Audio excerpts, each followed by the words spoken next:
Hi everyone, I'm Erin Fox. I was an intern at the Cornell Sustainability Office, as you can see, and I am from San Diego, California. And I know what you all must be thinking. I should be a lot more tan as someone from San Diego, but I digress. But I bring up where I'm from because I grew up with climate change at the forefront of my consciousness. I can't remember a time when we weren't in a drought and I was constantly being told to take shorter showers. Beach cleanups were just a regular community service volunteer thing because there was so much plastic pollution, and the rising tides were just kind of a joke among everyone my age, which is very morbid. We banned plastic straws when I was still in high school, which I thought was normal at the time, but turns out we were just way ahead of the curve. So, with this upbringing, I knew that I wanted to work and use my career to help curb climate change and advocate for climate justice. So now I'm at Cornell, 2,000 plus miles away, trying to train myself to be the best communicator possible to advocate for these issues. When I mentioned my goals to Professor Sean Bliss in her writing about communication class all the way in my first semester here, she mentioned that I should apply to be in this fellowship, and I am forever grateful for that opportunity. Through this fellowship, I was an intern at the Cornell Campus Sustainability Office on their communications team. I was originally brought in to help with the Climate Action Plan, which there was an update of this year.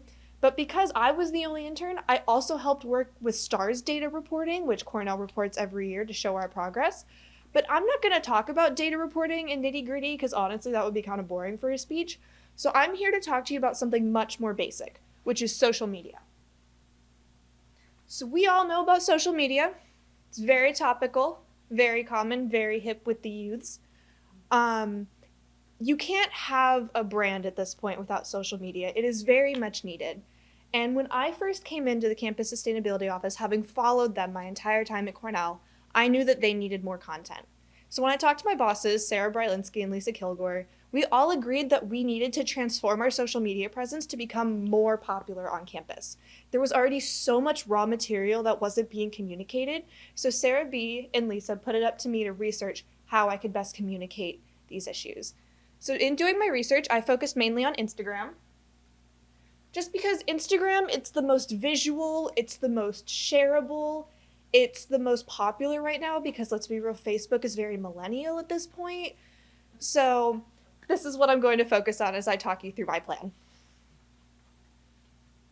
So first and foremost, I have to introduce you to our audience, our lovely stock photo of diverse college students. They're very cute. And the thing with a college audience is that it is very hard to pin down. Everyone in college is exhausted. We're all broke. There's an evolving meme culture that I can't even keep up with, and we are all so stuck in our studies. So I had to ask the question that every parent, event planner, professor had to ask, which is how are we going to communicate with these tired kids? And so the answer that I found upon my research was shockingly free stuff. Promise we can't really do that. I did pitch it, but because we're not necessarily selling things, this consumer-driven approach wasn't going to work, so I had to come up with something else. So on Instagram, it looks like emojis, caps lock for emphasis, being really aesthetic and repostable so that it fits in with everyone's feed, and of course, hashtags, which are targeted but can still reach a broad audience to make sure that our posts can get to exactly who we want them to go to.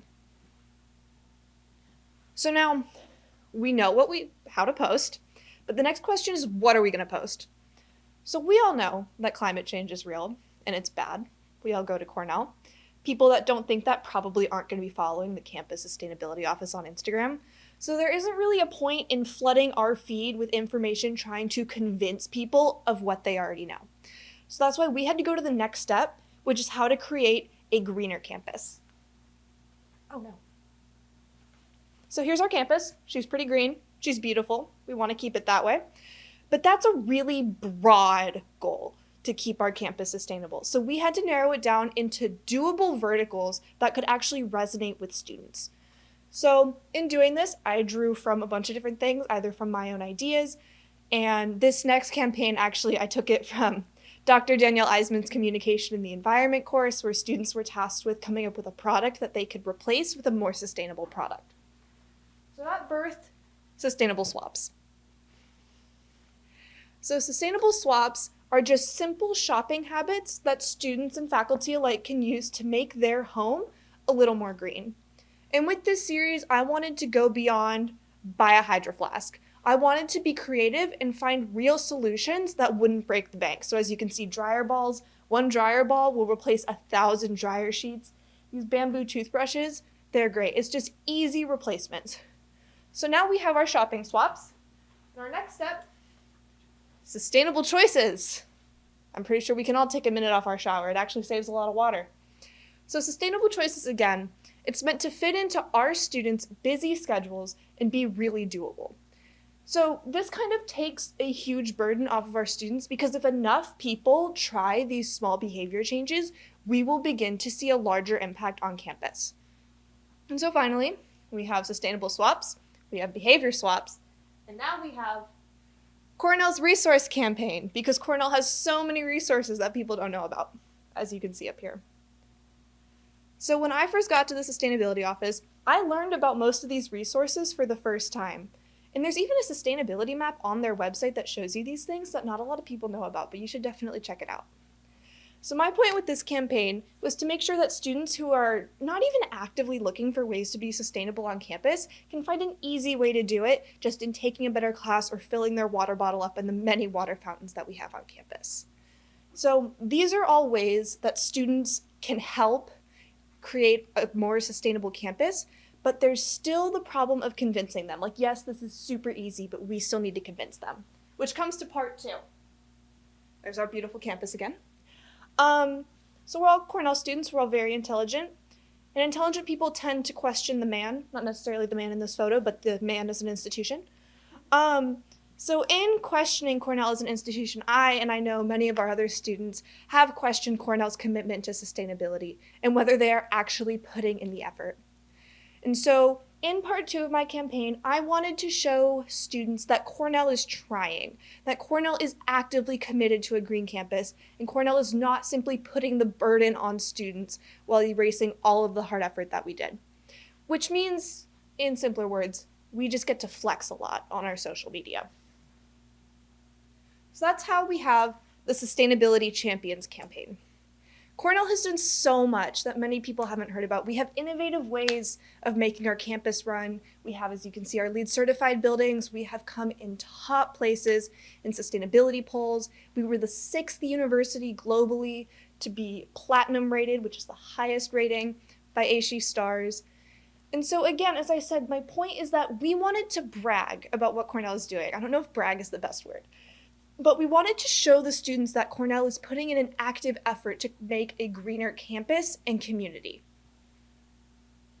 And the point of this isn't necessarily to show students, we got it covered, you don't need to do anything, but it's also not meant for students to think, oh, I have to do all of it. It's a nice middle ground where Cornell can prove that it is putting in effort while simultaneously uplifting the efforts of students. And so that was my goal. I also love these solar sheep. You should definitely check them out. They're very cute. So in closing, 1, if you guys have social media, please give it a follow. It makes me look good. We're on Facebook, Instagram, and Twitter. You can see all the posts that I created this past summer, as well as the posts I will be creating through the end of the school year, because CSO was nice enough to keep me on. I want to say thank you to my bosses, Sarah Brylinski and Lisa Kilgore, for letting me go absolutely rogue on Canva Pro. I had such a fun time with these campaigns. They really gave me a lot of creative freedom. And I want to thank Professor Sean Bliss for giving me the opportunity to test drive my dream job. I am so thankful for this class and the opportunity to work here. And thank all of you for listening. Have a good night.